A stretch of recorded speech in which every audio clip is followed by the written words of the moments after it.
শিল্প বাণিজ্য আর কলা শিল্প বেঙ্গল লিডসের মঞ্চে এই দুই মেরুকে বিলিয়েছেন মুখ্যমন্ত্রী স্বয়ং। উদ্বোধনী অনুষ্ঠানে তার অনুরোধে মঞ্চে গান পর্যন্ত গিয়েছেন শিল্পপতিরা।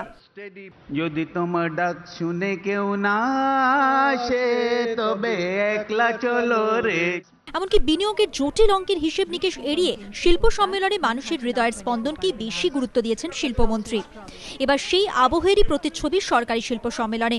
হলদিয়ার হেলিপ্যাড গ্রাউন্ডে মানুষের ঢল, ধূপকাঠি থেকে তালার দোকান, ফুড স্টল, কলকাতা থেকে আসা শিল্পীদের সাংস্কৃতিক অনুষ্ঠান, বাউল গান, লোকগীতি। সবচেয়ে বেশি ভিড় সরকারের ক্ষুদ্র শিল্প দপ্তরের স্টলে। সেখানে চলছে হাতে তৈরি জিনিসপত্রের বিকিকিনি। খাদ্য প্রক্রিয়াকরণ দপ্তরেও উৎসুক মুখ। সাংস্কৃতিক অনুষ্ঠানে উপচে পড়া ভিড়, সেই ভিড় সামাল দিতে হিমশিম পুলিশ। শিল্প বাণিজ্য সম্মেলনে হস্তশিল্প মেলার আমেজ, শিল্পকে ছাপিয়ে গিয়েছে কলা শিল্প। আর শীতের মৌসুমে উৎসবের আমেজকে তাড়িয়ে তাড়িয়ে উপভোগ করছেন বন্দর শহরের মানুষ। এখন তাই তাদের ডেস্টিনেশন বেঙ্গল লিডস। আমি এই বাচ্চাদের নিয়ে এলাম, এখনো পুরো ঢুকিনি, এই জাস্ট এখন গেটের মুখে, বাড়ির সামনেই মেলা, বাচ্চারা বায়না করছে, ওইখানে এসছি, মেলা দেখার জন্য এসছি। এই কলা শিল্প চর্চার উৎসবের জোয়ারে অবশ্য গা ভাসাতে রাজি নন সবাই। শুধু মেলা করলেই শিল্প আসবে না, সুস্পষ্ট নীতি না থাকলে আসবে না বিনিয়োগও, বলছেন হলদিয়ার মানুষই।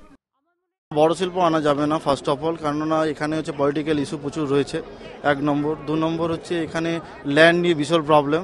শুধু মেলা করে কিছু লাভ হবে না, তার সঙ্গে অ্যাক্টিভিটি দরকার, যেটা হচ্ছে ল্যান্ড বিশেষ ফার্স্ট। ধ্রুবজ্যোতি প্রামাণিকের রিপোর্ট, এবিপি আনন্দ, হলদিয়া।